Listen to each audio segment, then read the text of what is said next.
still whispered through the corridors of power. The stone walls of Varusia had borne witness to centuries of loyalty and betrayal. And now they were preparing to witness a new turning point in fate. Duke Alaric and Lady Rosalind were bound together by love and the weight of their shared legacy. Their twin sons, Lucian and Orion, should have been seen as a blessing, but in truth, they were the harbingers of a coming storm. For Alaric, the past was not merely memory. He had seen firsthand the dark face of ambition. He had watched betrayal unfold within the walls of power. Now, he stood before a cruel dilemma. Would his sons be drawn into the same struggle for a throne as their ancestors? Or would he have the courage to defy tradition and allow them to shape their own fates?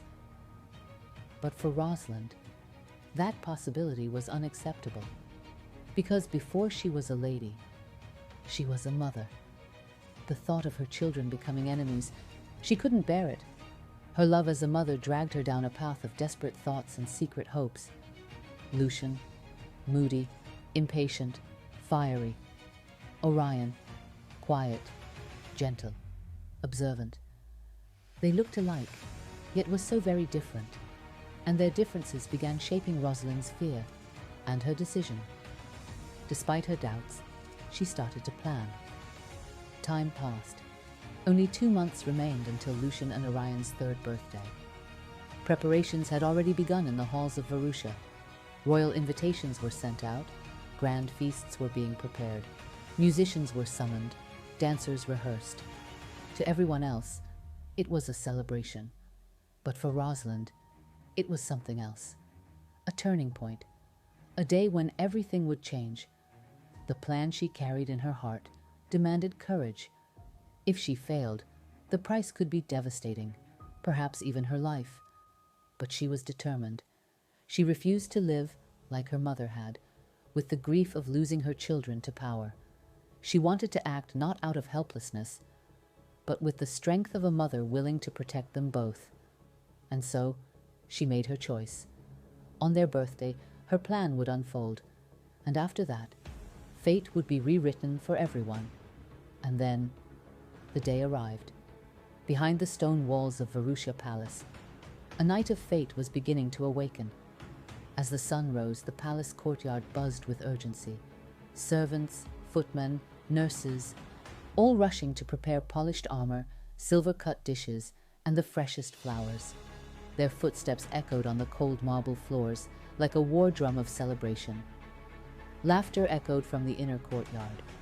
The innocent giggles of Lucian and Orion, who were not yet 3 years old. Their tiny hands explored satin-covered boxes and new toys with wide, sparkling eyes. They wore specially tailored outfits, red and cream.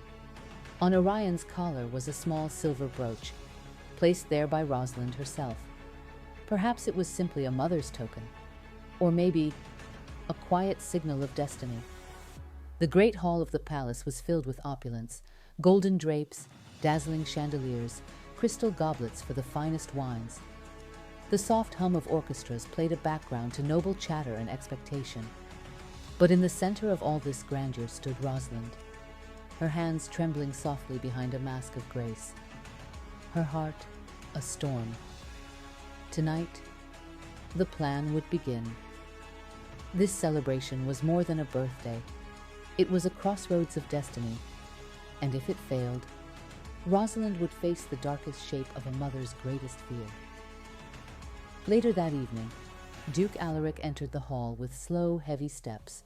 At his side, a renowned painter, perhaps to capture the moment forever, or perhaps for a farewell. Everyone gathered for a portrait, but Lucian and Orion, so young, could not sit still for long, twitching arms, restless eyes. Still, a rough sketch was completed. Then, the feast began. Laughter, music, dancing. Goblets passed from hand to hand, faces lit with joy. But to Rosalind, time dragged like iron chains. With every passing hour, her anxiety grew deeper. Her hands trembled, her lips barely held a composed smile, but only the sharpest eye would notice. And then, everything changed. Without warning, The palace shook under a wave of smoke and flame. Fire spread with terrifying speed. Screams, footsteps, panic. Commands barked, doors slammed, chaos erupted. But Rosalind did not hesitate. Without a moment's pause, she ran toward the children's room. She burst through the door. Her eyes met the innocent stares of her sons. Sophia, the loyal nursemaid, waited in fear. With tears in her eyes, Rosalind scooped Orion into her arms and passed him to Sophia, whispering, heart in her throat, "My son, I entrust you to her. There's a carriage waiting at the back gate. They know where to take you. Please don't hate me. You know what happened before. You remember how my mother fell apart. I don't want to be her. I don't want to see my children tear each other apart for a crown. I would rather they be apart but alive and free." Sophia, eyes filled with tears, nodded. Holding Orion tightly to her chest, she ran from the room. Rosalind, meanwhile, lifted Lucian into her arms and fled through the smoke-filled corridors. She knocked over a candle holder. Fire followed her steps. Shadows danced wildly around her. And in that moment, she wasn't just escaping flames, she was saying goodbye to a past filled with pain. Subscribe for more episodes and don't forget to turn on the notifications. The story has just begun, and you won't want to miss what's coming next.